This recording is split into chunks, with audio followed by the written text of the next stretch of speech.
Assalamualaikum warahmatullahi wabarakatuh. Selamat berjumpa kembali ya di channel yang kita cintai ini. Saya akan melanjutkan cerita silat Wiro Sableng, Pendekar Kapak Maut Naga Geni 212, episode yang ke-13, Kutukan Empu Barata, bagian yang kedua, karya almarhum Bastian Tito. Nah, selamat mendengarkan bagian yang kedua. Ketika Untung Pararean masuk kembali ke kamar itu, keadaan kamar tidak seperti tadi lagi. Noda-noda darah telah dibersihkan dan Sri Kemuning duduk di tepi tempat tidur. Pada parasnya yang agak pucat masih membayang rasa takut. "Den Ayu memanggil aku," tanya Untung Pararean setelah terlebih dahulu menjura. Gadis itu mengangguk. "Kota Raja masih jauh dari sini, saudara. Saya tahu. Untuk kedua kalinya kau telah menyelamatkan diriku. Untuk kedua kalinya pula aku harap kau sudi ikut ke Kota Raja. Apakah kau masih juga menolak?" Kalau sebelumnya Untung Pararean tidak tahu siapa adanya gadis itu, tapi setelah mendapat keterangan dari kusir kereta dan prajurit yang telah menemui ajal itu, tentu saja pemuda ini tidak menampik lagi. Ke Kota Raja berarti menuju ke tempat di mana dia kelak akan mencapai apa yang dicita-citakannya, yaitu menjadi perwira kerajaan. Dan Sri Kemuning kebetulan adalah keponakan raja. Tentu akan mudah baginya untuk mencapai cita-cita itu. Apalagi mengingat jasa pertolongan yang telah 2 kali dibuatnya terhadap gadis itu. "Aku tidak berani lagi menolak, Den Ayu. Kusir kereta dan pengawalmu telah menemui kematian. Apalagi baktiku kepada kerajaan kalau bukan berbakti pada keluarga istana." "Terima kasih, saudara. Kau belum menerangkan namamu." "Namaku Untung Pararean. Panggil saja Untung." "Saudara Untung, melihat apa yang telah terjadi di sini, aku merasa khawatir untuk meneruskan niat bermalam di sini. Sebaiknya kita berangkat saja." "Tapi sungai banjir, Den Ayu." "Oh iya, lupa aku. Kalau Den Ayu, buang saja sebutan Den Ayu itu, saudara Untung. Namaku Kemuning, Sri Kemuning," potong gadis itu. Kalau kau percaya padaku, kau tak usah khawatir, Kemuning," kata Untung Pararean pula gugup. "Aku akan mengawal dan menjaga sepanjang malam di luar kamarmu." "Ah, nasib diriku rupanya ditakdirkan hanya untuk menyusahkan orang lain saja," ujar Sri Kemuning. Tapi diam-diam hatinya gembira mendengar ucapan pemuda yang gagah itu. "Baiklah Untung, kalau begitu katamu, aku tak akan merasa khawatir lagi. Sekali lagi aku sangat berterima kasih padamu. Kelak pada Sri Baginda akan kumintakan balas jasa yang sesuai untukmu. Sekurang-kurangnya pangkat yang penting dalam kalangan istana." "Terima kasih, Kemuning," kata Untung Pararean pula. "Tapi pertolonganku tidak mengharapkan pamrih apa-apa," sambungnya pura-pura bersikap kesatria sejati, padahal memang pangkat yang tinggi itulah yang telah dicarinya. Dalam berdiri di hadapan gadis, diam-diam Untung Pararean membayangkan bagaimana dia akan disambut secara hormat oleh orang-orang istana. Lalu Sri Baginda atas kehendak Sri Kemuning akan menganugerahkan pangkat tinggi kepadanya. Dia akan jadi perwira kerajaan yang paling disegani dan paling ditakuti karena ilmunya tinggi. Di lain pihak, pada saat itu Sri Kemuning diam-diam tengah memperhatikan pemuda itu dengan kedua bola matanya yang hitam dan bersinar-sinar penuh kagum akan kegagahan si pemuda, apalagi sudah mengetahui ketinggian ilmunya. Untung Pararean sama sekali tidak mengetahui bahwa meski Sri Kemuning adalah keponakan kontak dari Sri Baginda, tapi gadis itu bukanlah gadis istana yang bersifat dan berkelakuan baik-baik.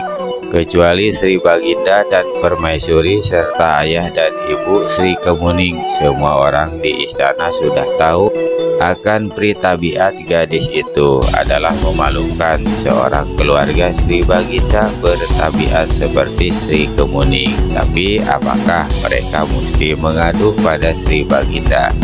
Salah-salah mereka bisa mencari penyakit sendiri, dituduh memfitnah.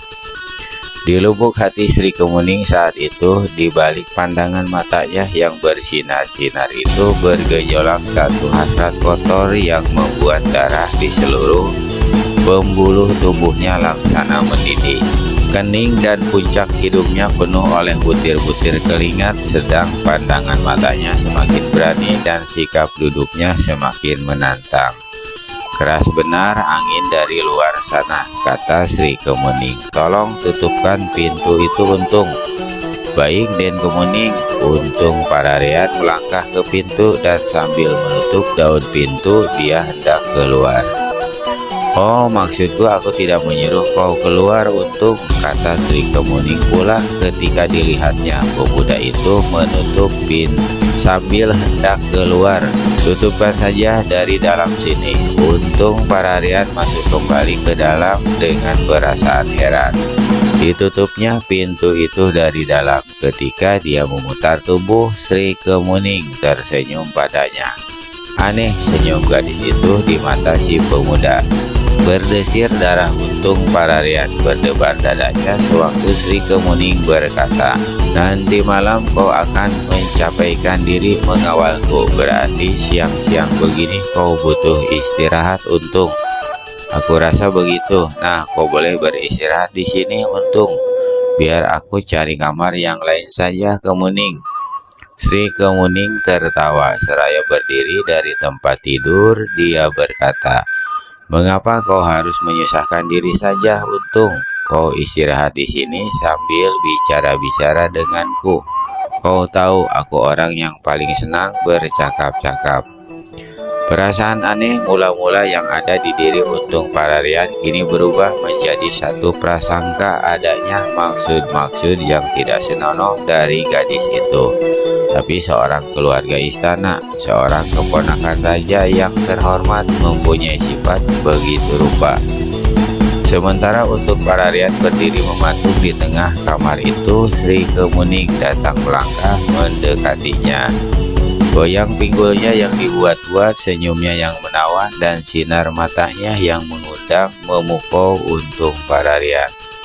Walau bagaimanapun, Untung Pararean adalah seorang laki-laki, seorang pemuda yang baru saja turun gunung dan tak banyak tahu tentang trik kekotoran hidup di dunia luar.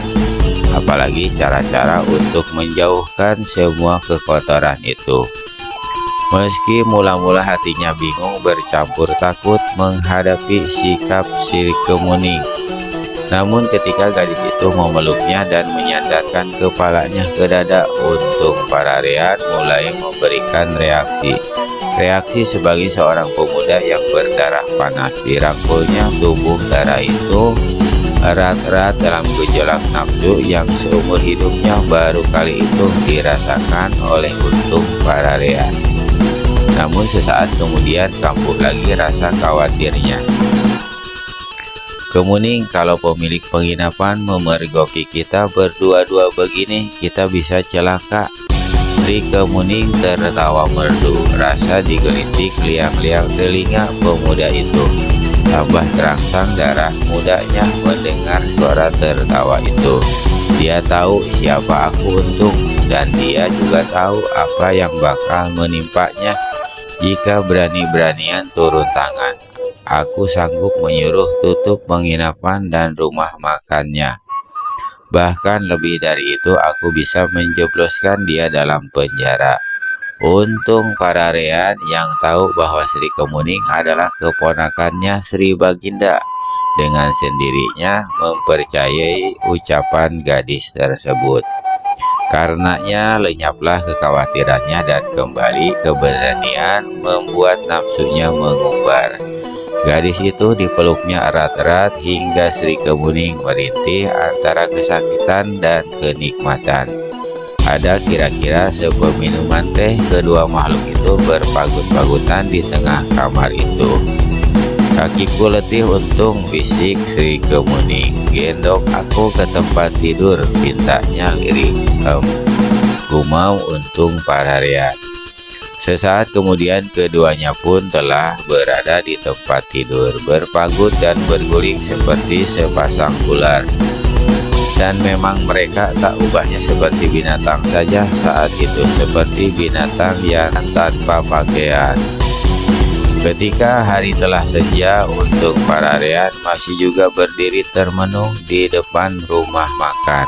Apa yang telah terjadi siang tadi di kamar di tingkat atas penginapan itu kembali terbayang di pelupuk matanya, dan mengingat ini menggejolak lagi darah pemuda itu.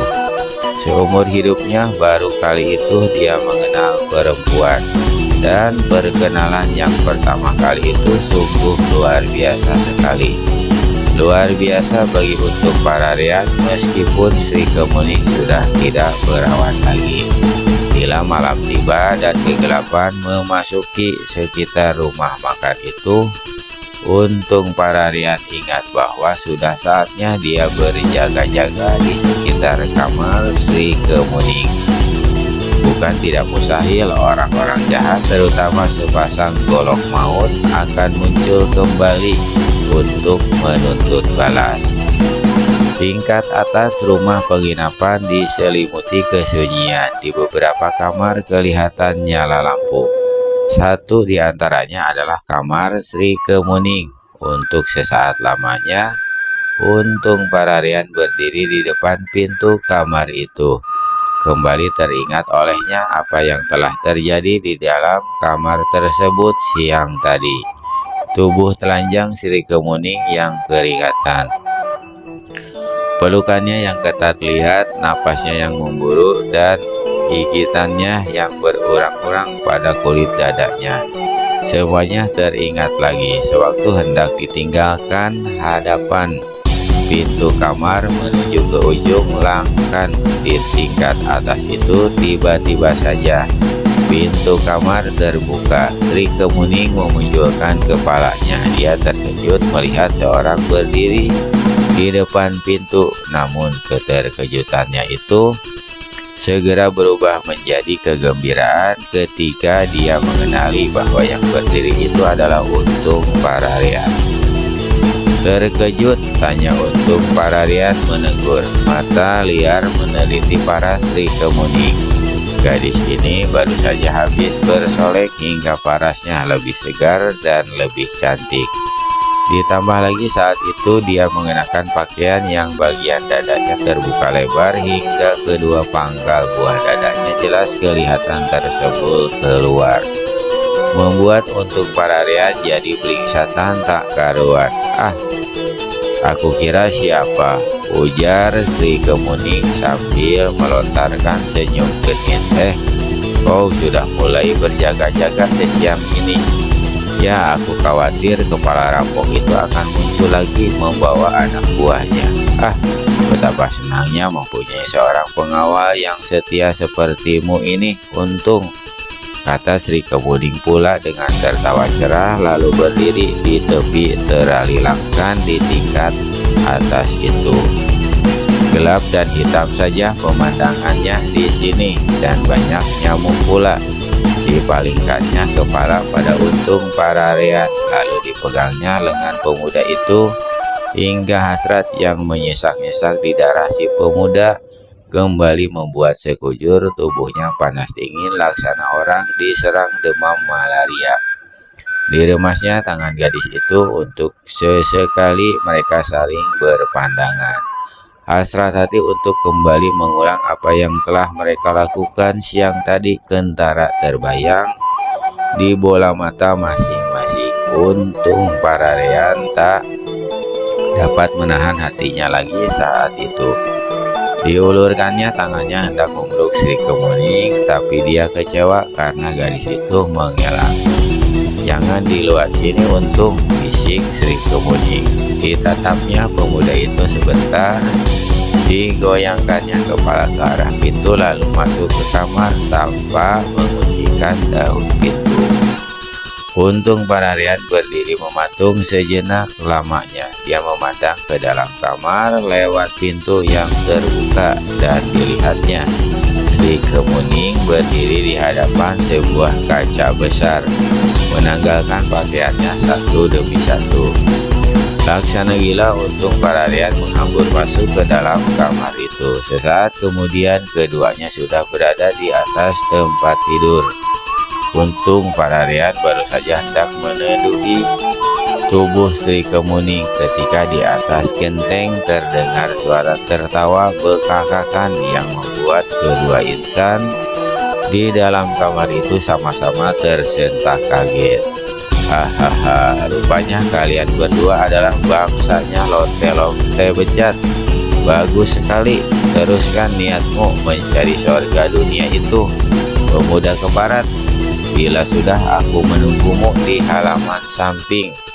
Jangan lupa pakaianmu dulu biar kau mampu secara wajar. Laksana kilat, Untung Pararian melompat dari atas tempat tidur dan menyambar pakaiannya. Dengan keris mustiko jagat di tangan kanan, dia keluar dari pintu kamar. Dia tidak takut pada manusia yang tadi bicara dan tertawa di atas genting. Tapi jika dia berani datang, pastilah mengandalkan sesuatu. Ketika dia sampai di ujung langkan, apa yang diduganya ternyata betul. Tapi Untung Pararian yakin akan keampuhan mustika jagat.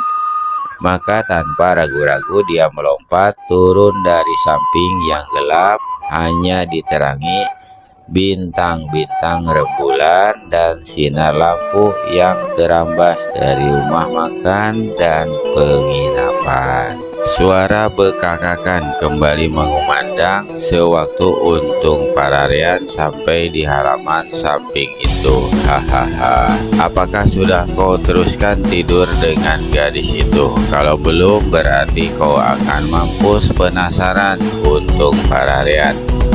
Sepasang golok maut, setelah selamat melarikan diri, mengapa berlaku bodoh untuk datang kembali? Apakah kau sudah punya nyawa rangkap? Bentak Untung Pararian dengan suara tak kalah keras. Sambil membentak begitu, kedua matanya meneliti suara sekelilingnya. Di belakang kepala rampok dari hutan dadakan itu, di bawah pohon cempedak, berdiri seorang kakek-kakek yang cuma mengenakan sehelai cawat.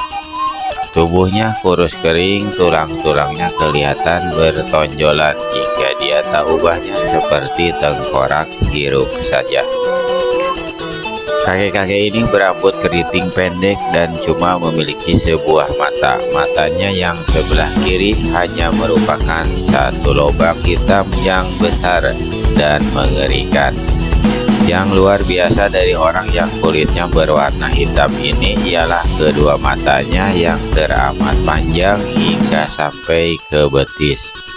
Tiba-tiba saja manusia ini mengeluarkan suara tertawa mengekeh dan menuding Untung Pararian dengan tangannya yang panjang. Meski jarak mereka terpisah cukup jauh, tapi karena tangan manusia ini panjang sekali, maka ujung-ujung jarinya yang menuding hampir saja menyentuh hidung si pemuda, membuat Untung Pararian tercekat juga hatinya. Pemuda gendeng, kau segera akan mampus, tapi masih berani bicara sombong di hadapanku. Orang aneh, aku tidak kenal padamu. Apa urusanmu mencampuri persoalan orang lain? Tukas Untung Pararian. Oh, jadi kau kepingin kenal siapa aku? Ujar orang itu.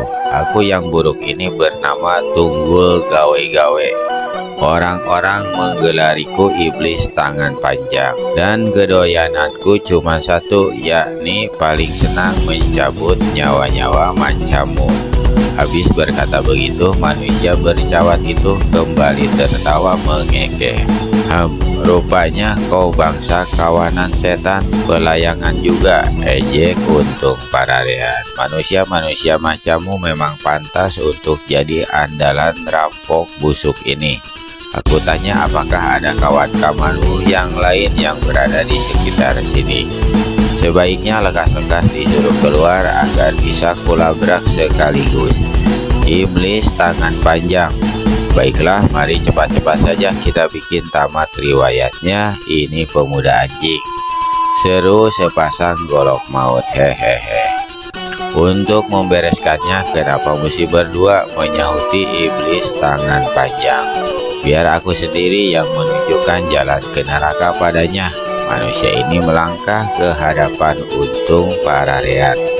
Pemuda gendeng, kau bersiaplah untuk mampus. Habis berkata begitu, Tunggul Gawe-Gawe atau iblis tangan panjang menggerakkan tangan kanannya. Satu pukulan lengan yang keras dan menimbulkan angin bersiuran menderu ke arah kepala Untung Pararean. Pemuda ini cepat-cepat merunduk dan sebelum dia sempat melakukan serangan balasan, lengan kiri iblis tangan panjang telah memampas ke pinggang, membuat pemuda ini terpaksa melompat menyelamatkan diri. Perkelahian seru segera berlangsung jurus demi jurus. Meskipun Untung Pararean memegang keris sakti Mustika Jagat di tangan kanannya, namun gerakan-gerakan lengan lawannya hebat sekali, membuat dia tak bisa leluasa melancarkan serangan-serangan. Dalam perkelahian itu, karena tangannya yang amat panjang, iblis tangan panjang tak perlu susah-susah berkelebat kian kemari. Cukup dia menggeser-geserkan saja kedua kakinya, sedang kedua tangannya laksana sepasang tongkat baja, memukul dan membabat kian kemari dari berbagai jurusan. Karena tak mungkin bagi Untung Pararean untuk mengirimkan tusukan ke tubuh ataupun ke kepala lawannya, maka kini pemuda itu merubah taktiknya. Serangan-serangan keris Mustika Jagat langsung diarahkan pada kedua tangan Tunggul Gawe-Gawe dan buktinya memang berhasil. Pada dasarnya Tunggul Gawe-Gawe alias iblis tangan panjang diam-diam memang merasa jeri melihat senjata mustika yang ada di tangan lawannya. Dan keris itu kini dipakai untuk menggempur sepasang tangannya. Merasakan pula dinginnya sambaran angin senjata tersebut, dia tak lagi dapat bergerak leluasa. Setiap serangannya yang mengandalkan kedua tangannya yang panjang selalu dibikin musnah oleh sambaran keris lawan. Beberapa kali hampir nyaris lengannya kena tertikam senjata tersebut. Naga-naganya kalau dia bertempur begitu terus, lambat laun pasti dia akan kena celaka juga. Maka tanpa tunggu lebih lama, iblis tangan panjang mengeluarkan senjatanya dari dalam cawatnya. Senjata ini adalah sebuah untayan batu-batu permata yang telah direndam dalam racun jahat. Warnanya aneka ragam dan kesemuanya bergemerlapan, meskipun di halaman samping itu suasana gelap. Ketika untayan batu-batu permata itu diputar di atas kepala, maka menggelombanglah angin yang amat hebat. Pohon-pohon bergoyangan, banyak yang daun-daunnya berguguran. Dinding rumah makan dan tiang-tiang rumah penginapan berderik-derik, sedang tanah serasa dilanda lindu. Saking hebatnya gelombang angin yang keluar dari senjata iblis tangan panjang itu. Untung Pararean sendiri tergontai-gontai beberapa detik lamanya. Buru-buru dia membentak nyaring, dan sewaktu lawannya datang dari depan, pemuda ini kiblatkan keris Mustika Jagat dalam jurus aneh yang luar biasa. Hebat sekali ilmu silat keparat ini untuk iblis tangan panjang. Dia tidak tahu bahwa kesaktian keris Mustika Jagatlah yang membimbing pemuda ini memainkan jurus-jurus silat yang luar biasa itu. karena yakin bahwa senjata lawan tak bakal dapat menandingi senjatanya.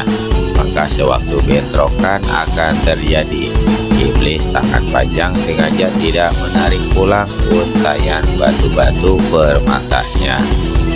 Meskipun dia tak berhasil menggebuk lawan, tapi sekali senjatanya bergeser dengan kulit si pemuda, pastilah pemuda itu akan keracunan. Kalau sudah begitu, tentu mudah dia membereskan lawannya itu. Demikian pikir iblis tangan panjang, tapi betapa kagetnya dia sesaat kemudian. Terdengar suara berdentingan dan percikan bunga api di dalam gelapnya malam sewaktu keris dan untayan batu-batu permata beradu. Untung Pararian merasakan tangannya bergetar hebat, tapi itu tidak ada artinya, karena di depannya dilihatnya bagaimana batu-batu permata yang menjadi senjata lawannya putus berhamburan.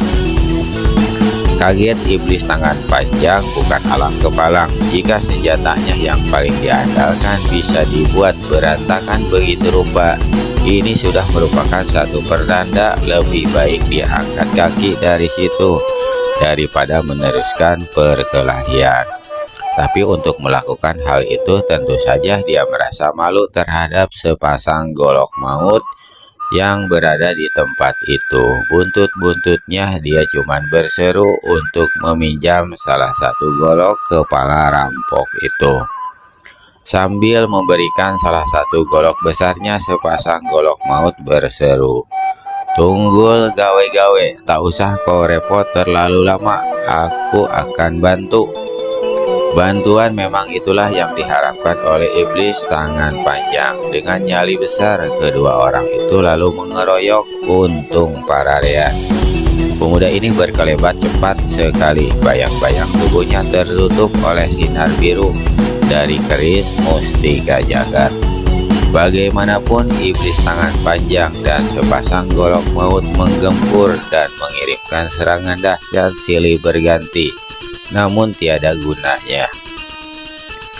Kedua orang ini tak sanggup mendekati pemuda itu lebih dekat dari jarak 4 langkah. Di lain pihak, sementara itu kekuatan gaib yang berasal dari keris mustika jagat semakin hebat pula membimbing dia. Setelah bertempur 40 jurus lebih, dengan ilmu menyusupkan suara, iblis tangan panjang berkata pada sepasang golok maut, "Naga-naganya kita tak bakal menang sobatku. Sebelum celaka sebaiknya siang-siang kita tinggalkan tempat ini." Sepasang golok maut juga sudah sangat penasaran dan mulai sangsi. Apa yang dikatakan iblis tangan panjang adalah benar menurutnya. Maka ia pun segera hendak menjawab menyetujui ucapan kambratnya itu. Namun sebelum dia sempat berkata, keris mustika jagat menderu cepat di muka hidungnya. Sepasang golok maut melompat ke belakang sambil melancarkan satu pukulan tangan kosong. Justru lengannya yang memukul ini merupakan makanan empuk bagi keris mustika jagat. Terdengarlah pekik kepala rampok hutan dadakan itu. Tangan kanannya papas buntung, darah menyembur.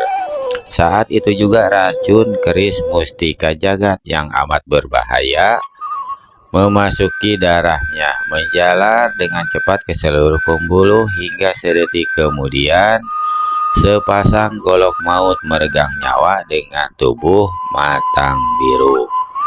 Pada saat sepasang golok menjerit keras karena tangannya putus dibabat keris mustika jagat. Pada saat perhatian Untung Pararian ini dipergunakan oleh iblis tangan panjang untuk melarikan diri tanpa diketahui oleh si pemuda. Untung Pararian baru menyadari bahwa lawannya yang seorang itu sudah lenyap sewaktu dia memandang berkeliling. Sementara itu dari mana-mana bermunculan penduduk ke tempat itu. Untung Pararian menerangkan sedikit apa yang kita telah terjadi lalu cepat-cepat berlalu dari situ. Di kamar penginapan di tingkat atas, pemuda ini disambut dengan pelukan hangat oleh Sri Kemuning. "Aku menyaksikan perkelahianmu dari terali atas sana. Untung. Oh, hebat sekali, betul-betul hebat. Oh, aku cinta padamu, Untung. Gadis ini memeluk lagi pemuda itu ketat-ketat ke tubuhnya, menciumi keringat yang membasahi dada Untung Pararian. Dan apa yang telah terjadi sebelumnya segera terlupakan oleh kedua orang itu. Semalam-malaman sampai pagi, Untung Pararian benar-benar telah melakukan pengawalan atas diri si Kemuning di dalam kamar itu, di atas tempat tidur.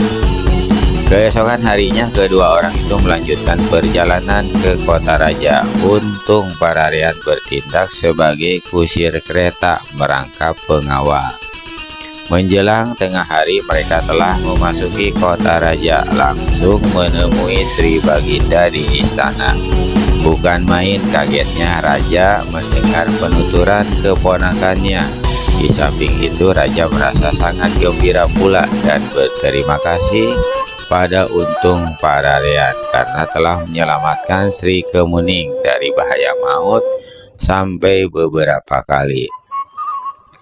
Seperti yang telah dikatakan Sri Kemuning atas permintaan gadis itu, maka Untung Pararian oleh Sri Baginda diangkat menjadi salah seorang perwira kerajaan. Dan bukan itu saja, Sri Baginda juga meminta agar pemuda itu suka mengambil Sri Kemuning menjadi istrinya.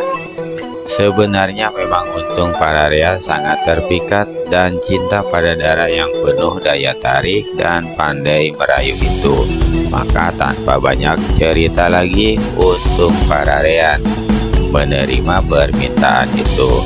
Perkawinan dilangsungkan cukup meriah dan kepada kedua orang itu diberikan sebuah gedung kecil yang terletak dalam lingkungan tembok istana.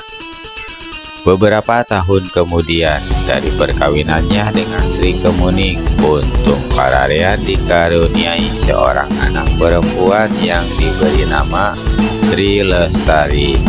Meski di luaran kehidupan rumah tangga kedua orang itu kelihatan rukun bahagia, tapi sesungguhnya tidaklah demikian. Seringkali kedua suami istri itu cekcok satu sama lain. Ini disebabkan tabiat Sri Kemuning yang membuat Untung Pararian sakit makan hati.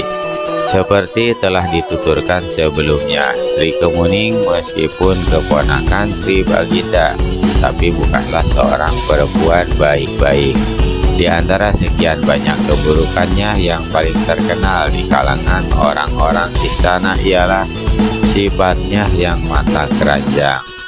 Tak boleh melihat laki-laki gagah, apalagi jika laki-laki itu masih muda belia dan tegap kuat.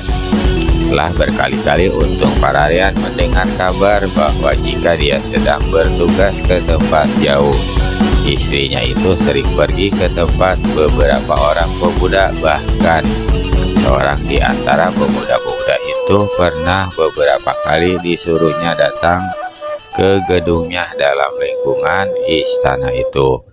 Mula-mula Untung Pararian tidak mau percaya karena dia yakin bahwa istrinya itu sangat mengasihinya, sehingga masakan mau berbuat serong begitu rupa.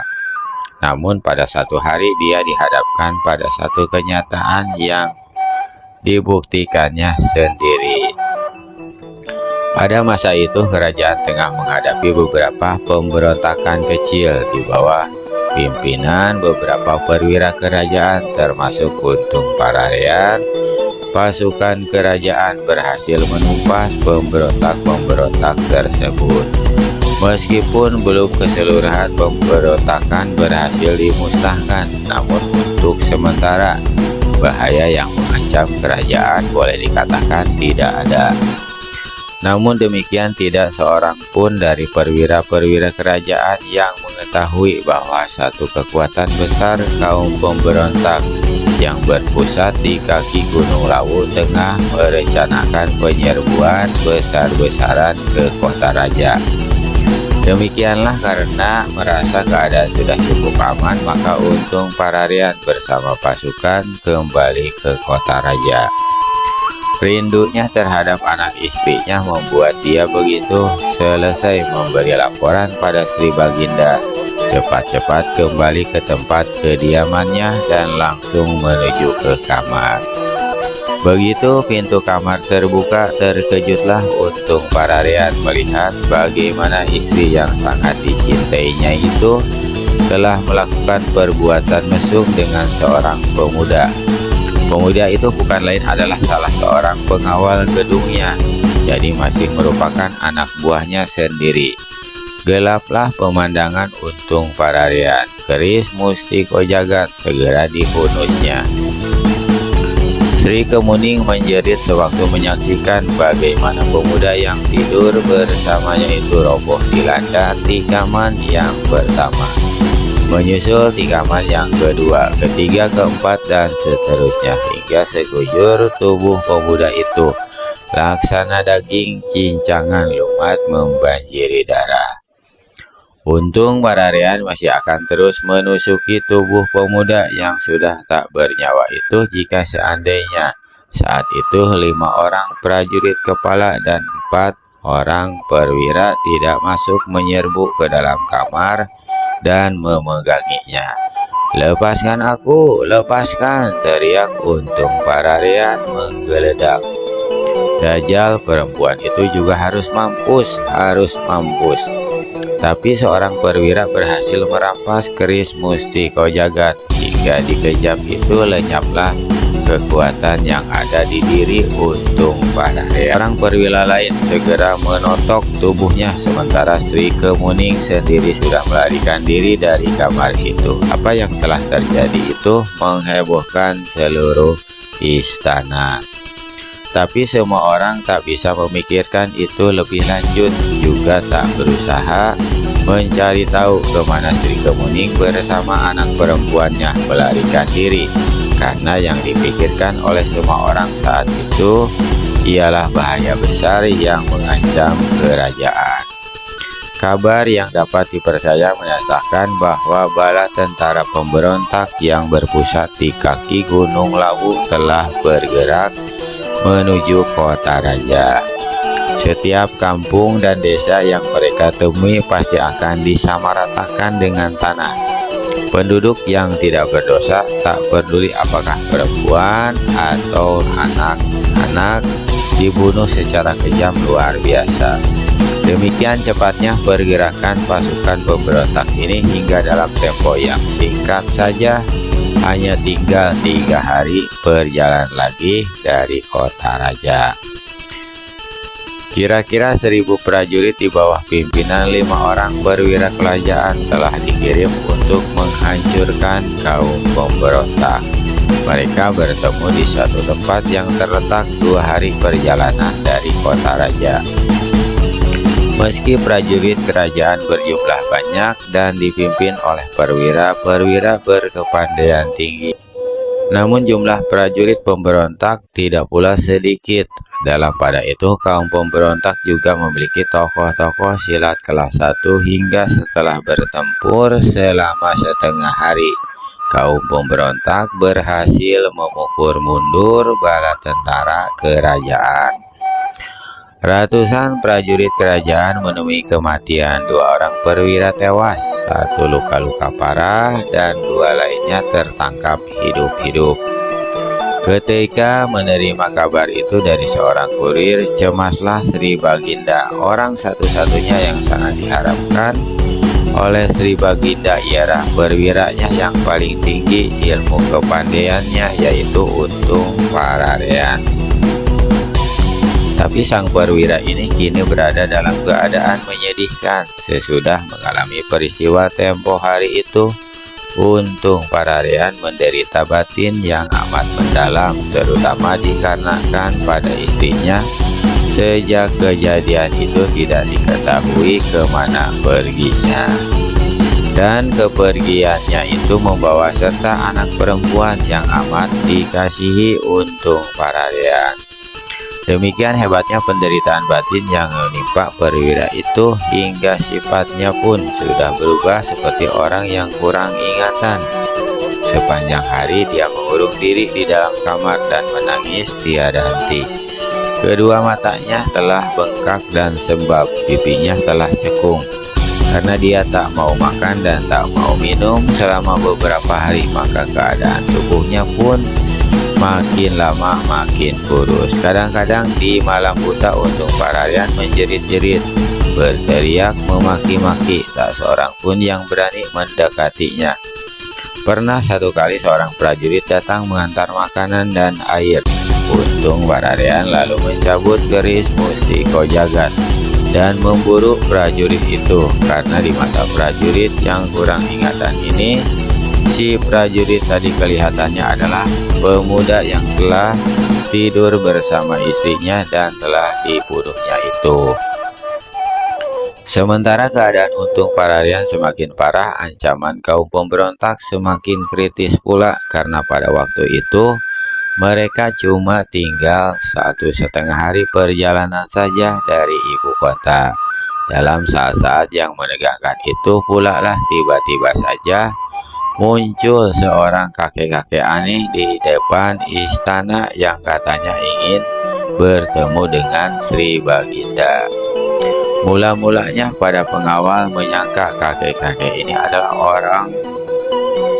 seorang mata-mata pemberontak sehingga segera hendak ditangkap. Namun betapa terkejutnya semua prajurit, karena siapa saja yang berani datang mendekat dan turun tangan pasti mencelat mental dihantam kaki atau tangan kakek-kakek ini. Aku datang dengan maksud baik, kenapa mau ditangkap? Benar-benar manusia tidak tahu diri kalian semua, bentak si kakek memaki. Lalu karena tak ada seorang pun yang berani menghalanginya, kakek-kakek ini pun masuk ke istana Lenggang Kangkung dan sampai di hadapan Sri Baginda. Sri Baginda sebelumnya telah diberitahu atas kedatangan kakek-kakek ini. "Tamu dari manakah yang datang ke istana ini?" tegur Sri Baginda. Sementara perwira berdiri di dekatnya menjaga segala kemungkinan. "Ku dengar istana ini ada seorang perwira yang sakit, betulkah itu?" bertanya si kakek tak dikenal. Sri Baginda memandang pada perwira-perwiranya lalu menganggukkan kepala. "Betul sekali. Dari manakah kau tahu? Dan harap terangkan dulu siapa kau ini, orang tua." Orang tua itu batuk-batuk beberapa kali lalu menjawab, "Aku yang tua ini adalah Kiai Supit Pramana dari Gunung Bromo." Terkejutlah Sri Baginda dan perwira-perwira kerajaan, tapi di samping itu juga timbul rasa gembira dan pengharapan. Tak taunya istana telah kedatangan seorang sakti yang telah terkenal di 8 penjuru angin. "Silahkan duduk orang tua. Maafkan kalau perlakuan orang-orangku terhadapmu tidak menyenangkan. Sesungguhnya aku sendiri pun baru kali ini berhadapan denganmu." Kiai Supit Pramana duduk di sebuah kursi yang kemudian disediakan. Tadi Kiai bertanya tentang seorang perwira yang sakit. "Apakah maksud Kiai sesungguhnya?" "Aku ingin mengobatinya," jawab orang tua itu. Itu satu hal yang menggembirakan. Kami sangat berterima kasih padamu, Kiai," ujar Sri Baginda pula. "Kemudian daripada itu, Kiai, atas nama rakyat dan kerajaan, aku meminta agar sudilah Kiai turun tangan membantu menumpas kaum pemberontak." Kiai tentu tahu bagaimana besarnya bahaya yang mengancam kerajaan kini. Bala tentara kaum pemberontak sudah sangat dekat. Mereka memiliki beberapa tokoh silat yang berkepandaian tinggi pula. Kiai Supit Pramana menggeleng-gelengkan kepalanya dan berkata, aku tahu Baginda, tapi kedatanganku ke sini cuma punya satu maksud, yaitu mengobati perwiramu yang sakit itu. Soal pemberontak aku tidak bisa ikut campur. Nah, sekarang tunjukkan aku di mana keberadaannya perwiramu yang sakit itu. Raja dan para perwira merasa kecewa. Mereka yakin jika orang tua yang sakti luar biasa itu bersedia turun tangan, pastilah Kaum pemberontak berhasil ditumpas sekalipun mereka memiliki tokoh-tokoh silat yang hebat. Tapi kekecewaan itu agak terhibur oleh adanya maksud Kiai Supit Pramana yang hendak mengobati Untung Pararean. Jika Untung Pararean berhasil diobati dan dapat maju ke medan laga menghadapi pemberontak, itu pun sudah cukup sebagai jaminan bahwa kaum pemberontak akan kena ditumpas. Maka atas perintah Sri Baginda, beberapa pengawal mengantar Kiai Supit Pramana ke kamar Untung Pararean. Di hadapan pintu kamar mereka berhenti. Salah seorang perwira memberitahu, pintu ini dikunci dari dalam. Kiai Supit Pramana mengangguk. Sekali kaki kirinya yang kurus kering bergerak menendang, maka bobolah pintu kamar yang terbuat dari kayu jati itu. Di dalam kamar tampak Untung Pararean duduk menjelepok di sudut kamar, tengah sesenggukan. Keadaan dirinya kurus kering laksana tengkorak, kulitnya pucat pasi, hanya tinggal pembalut tulang. Matanya yang menonjol ke depan berwarna merah dan ganas. Begitu dia melihat orang-orang itu, Untung Pararean mencabut keris mustika jagat. Hawa aneh membuat tubuhnya menjadi kuat dan laksana seekor serigala lapar. Laki-laki ini melompat ke hadapan Kiai Supit Pramana seraya berteriak, "Kau datang lagi, pemuda bangsat! Kau datang lagi ya? Mampuslah kau keparat!" Keris mustiko jagat menderu ke arah dada Kiai Supit Pramana. "Awas Kiai," memperingatkan seorang perwira. "Itu senjata sakti dan mengandung racun jahat sekali." Terkesiap juga Kiai Supit Pramana melihat sinar biru pekat yang keluar dari keris di tangan Untung Pararean. Angin yang menyambar pun terasa dingin menembus kulit, tapi orang tua itu tidak khawatir. Cuman sekejap dia terkesiap. Perwira-perwira kerajaan yang mengantarkannya tidak sempat melihat gerakan apa yang dibuat oleh kakek sakti itu, karena tahu-tahu saja terdengar keluhan pendek Untung Pararean. Perwira yang sakti ini tegak mematung dengan kedua bola mata melotot seperti mau melompat, sedang keris mustiko jagat sudah berada dalam tangan Kiai Supit Pramana. Sementara perwira-perwira kerajaan itu terheran-heran. Sang Kiai mengeluarkan dua buah botol dari balik pakaiannya. Botol pertama berisi cairan hitam, botol kedua lebih kecil berisi cairan putih bening. Kiai Supit Pramana membuka tutup botol yang pertama, lalu mengangkat tangannya tinggi-tinggi dan mengguyurkan cairan hitam itu ke atas kepala Untung Pararean. Meskipun tubuhnya ditotok dan tidak bisa bersuara, tapi ketika air hitam menyiram kepalanya dan kepalanya itu kelihatan mengepul-ngepul, maka dari mulut Untung Pararean terdengar jeritan sedahsyat geledek membuat perwira-perwira kerajaan yang ada di situ merasa terbang nyawanya. Dua kali Untung Pararean mengeluarkan jeritan dahsyat itu, lalu kembali mulutnya terkatup rapat-rapat. Kiai Supit Pramana membuka tutup botol yang kedua. Mulutnya kelihatan komat kamit, entah membaca mantra apa. "Buka mulutmu Pararean," memerintah sang Kiai. Aneh, Untung Pararean benar-benar membuka mulutnya. Di saat itulah hal aneh lagi terjadi. Cairan putih bening di dalam botol di tangan Kiai Supit Pramana menyembur laksana air mancur masuk ke dalam mulut Untung Pararean. "Minum, telan," seru Kiai Supit Pramana. Cegluk-cegluk terdengar air itu lewat tenggorokan Untung Pararean. "Bagus. Nah, sekarang kau pergilah ke tempat tidur itu, berbaring dan tidurlah." Kiai Supit Pramana melepaskan totokan di tubuh Untung Pararean, dan begitu totokan terlepas, perwira ini laksana patung hidup melangkah ke tempat tidur, membaringkan tubuhnya, memejamkan kedua matanya dan tidur. Orang tua ini kemudian berpaling pada perwira-perwira kerajaan yang berdiri terlongong-longong di belakangnya. Jika dia sudah bangun nanti, sakit yang deritanya akan sembuh. Katakan pada raja kalian bahwa sakit yang menimpa Untung Pararean bukan sembarangan sakit, tapi adalah akibat kutukan seseorang terhadap apa yang pernah dilakukan olehnya.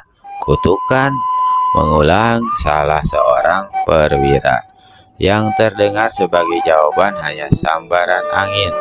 Ketika perwira-perwira itu memandang ke depan, Kiai Supit Pramana sudah tidak ada, sedang keris Mustiko Jagat kelihatan tertancap di daun pintu. Manusia sakti luar biasa, desis seorang perwira.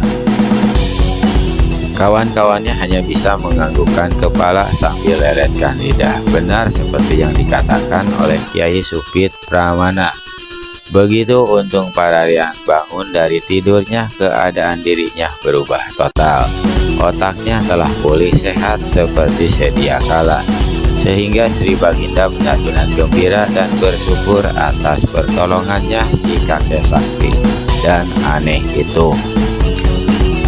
Maka kepada Untung Pararean, Sri Baginda dan beberapa perwira penting menerangkan bahaya apa yang tengah dialami kerajaan saat itu. Dalam pertempuran itu, rencana pun segera disusun.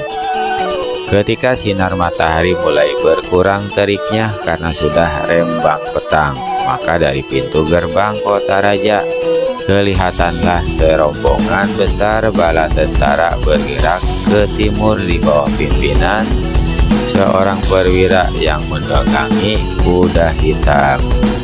Perwira ini bertubuh kurus dan bermuka pucat, tapi gerak-geriknya meyakinkan bahwa dia bukan orang sembarangan. Terutama yang bukan sembarangan adalah keris Mustika Jagat yang tersisip di pinggangnya. Dan perwira itu bukan lain adalah Untung Pararean. Di kiri kanannya bergerak pula beberapa orang perwira kerajaan yang berkepandaian silat tinggi. Meski pada dasarnya Untung Pararean bukanlah apa-apa jika tanpa keris Mustika Jagat, namun harus diakui bahwa dia memiliki otak yang cerdik. Sewaktu hampir berpapasan dengan bala tentara pemberontak, Untung Pararean sengaja mengirim sejumlah pasukan kecil yang dibawanya.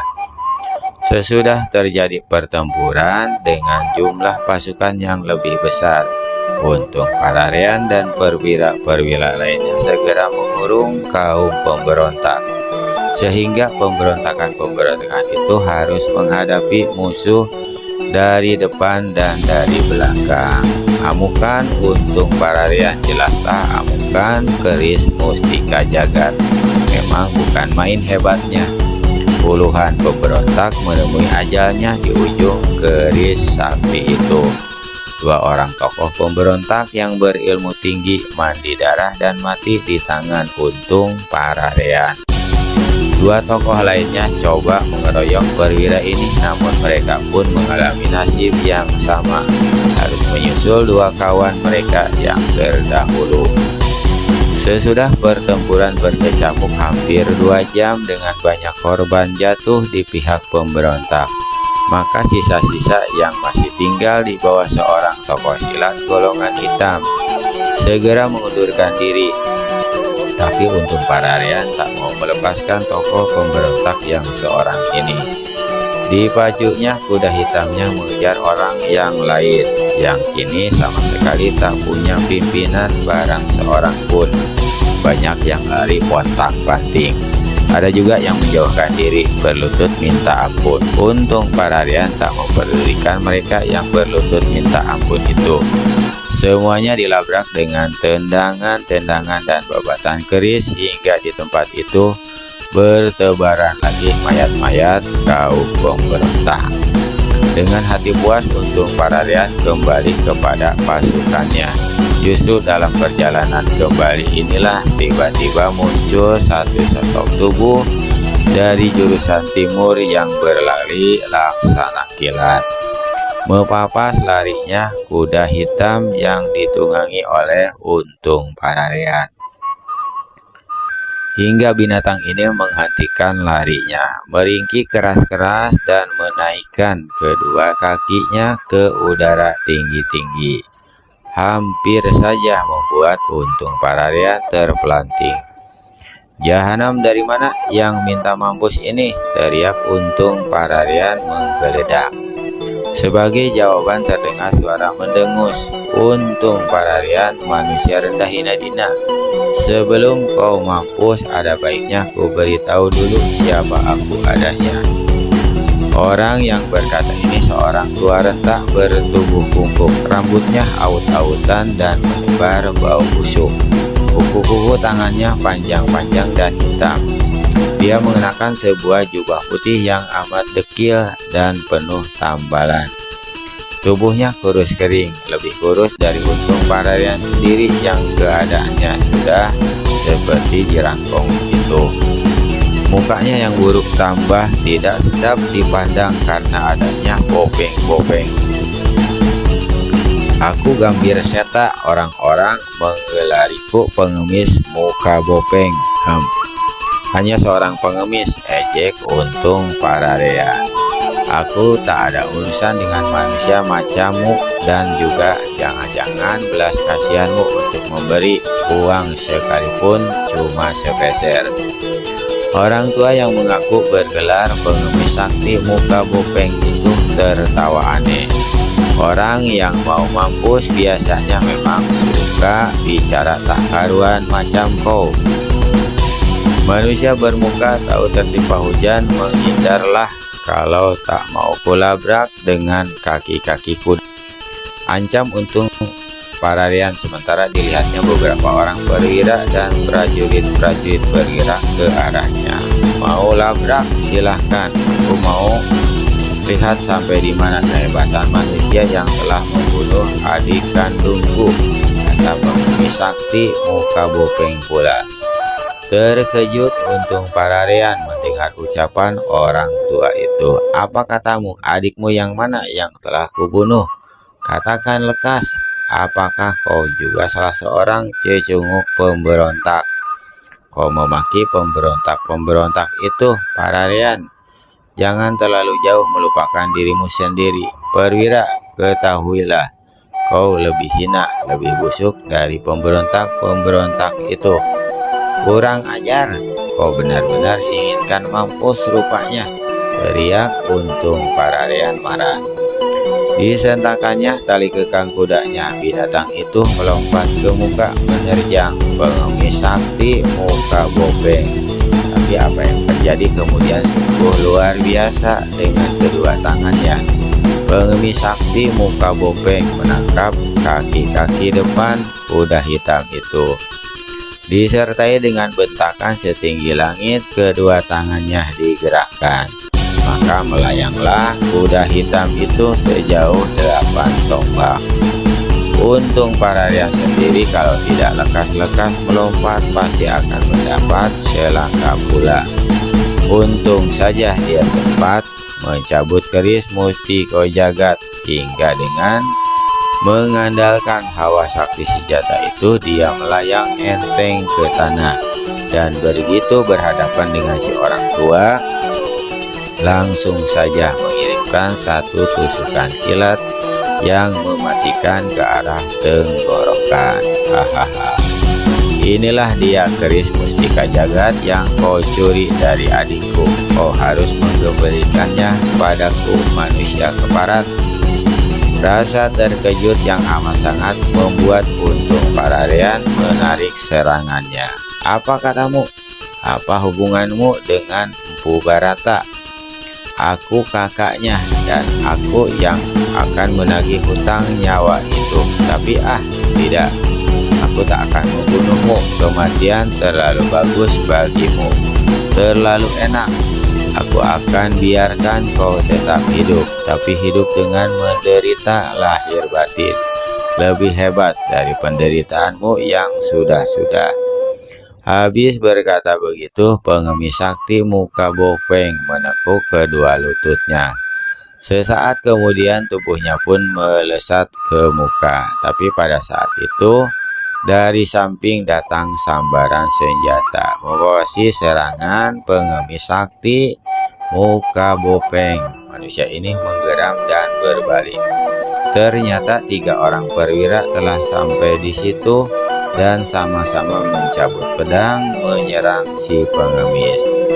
Salah seorang dari perwira-perwira itu bertanya, "Kang Mas Untung, siapa monyet tua ini? Biar kami yang mencincang. Kalian menghindarlah, nyawanya mesti aku sendiri yang cabut," teriak Untung Pararean lalu dengan cepat mengiblatkan keris Mustiko Jagat menghujam ke arah lawannya. Pengemis muka Bopeng tertawa aneh. Tubuhnya berkelebat dan lenyap dari hadapan Untung Pararean. "Kang Mas, awas di sampingmu," teriak perwira memberi ingat. Mendengar ini, Untung Pararean cepat membalik dan membabat ke samping laksana kilat. Maka terdengarlah suara beraduknya 2 buah lengan. Untung Pararean mengeluh.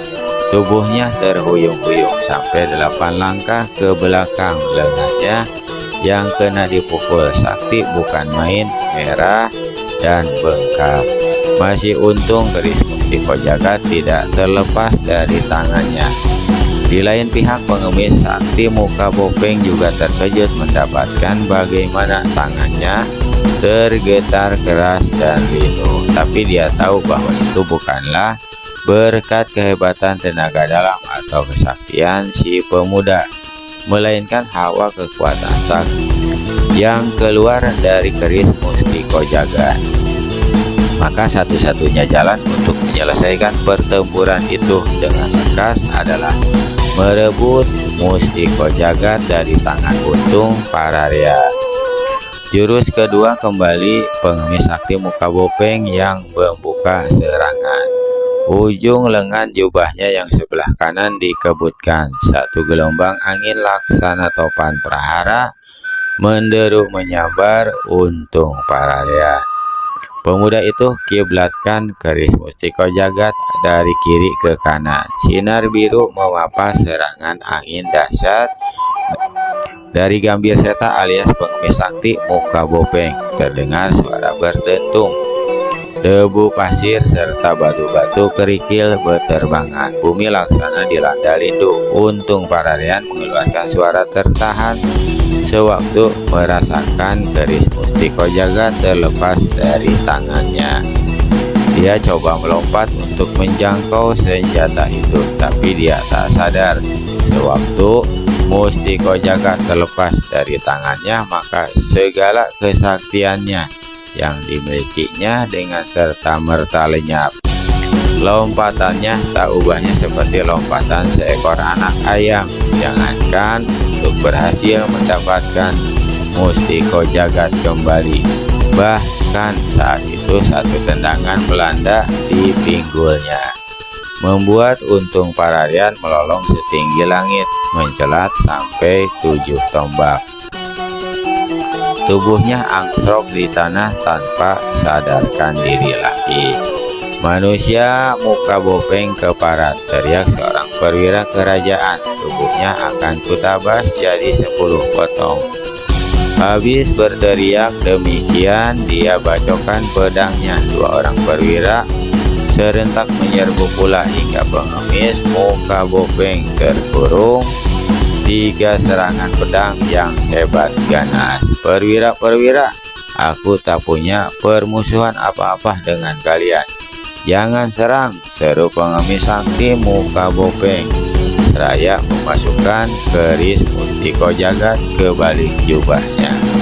Tapi mana perwira-perwira mau mendengar, malah mereka bersirabut cepat untuk dapat membunuh pengemis sakti muka Bopeng dengan teriakan mengguntur.